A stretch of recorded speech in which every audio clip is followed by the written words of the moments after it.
When Pharaoh let the Israelites go, the Lord led them out of Egypt.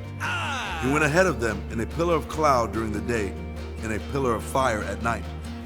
The pillar stayed right in front of the people, so they knew exactly where God wanted them to go. God led them away from the Philistines because he knew the people were not ready for war. They were traveling past the edge of the Red Sea when the Lord spoke to Moses. Turn back and camp in front of the Red Sea. Pharaoh will think you are confused and trapped, so he will pursue you. Then I will receive glory when people see what I do to Pharaoh and his army. Just as God said, Pharaoh changed his mind about letting the Israelites go. He gathered his chariots, his horsemen, and all his army and chased after them. While the Israelites were camped at the shore of the Red Sea, they looked up and saw the Egyptian army coming after them. They were terrified and cried out to the Lord for help. Moses said, "Don't be afraid. Stand firm and see the Lord's salvation. The Lord will fight for you." The pillar of cloud moved in front of the Israelites and stood between them and the Egyptians, so the Egyptians could not come near the Israelites.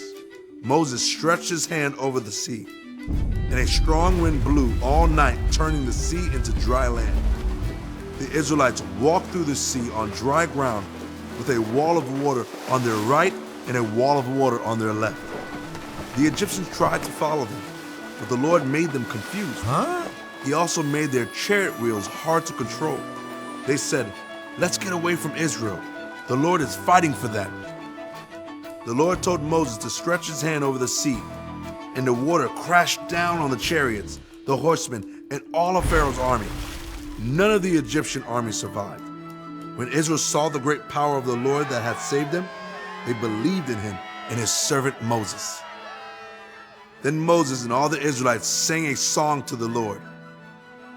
"The Lord is my strength and my song. He has become my salvation. This is my God, and I will praise him." The Israelites faced certain death, but God miraculously made a way for them to be saved by parting the Red Sea. We are all sinners and face a certain death for our sin, but God miraculously made a way for us to be saved by sending Jesus to die in our place for our sin and rise again.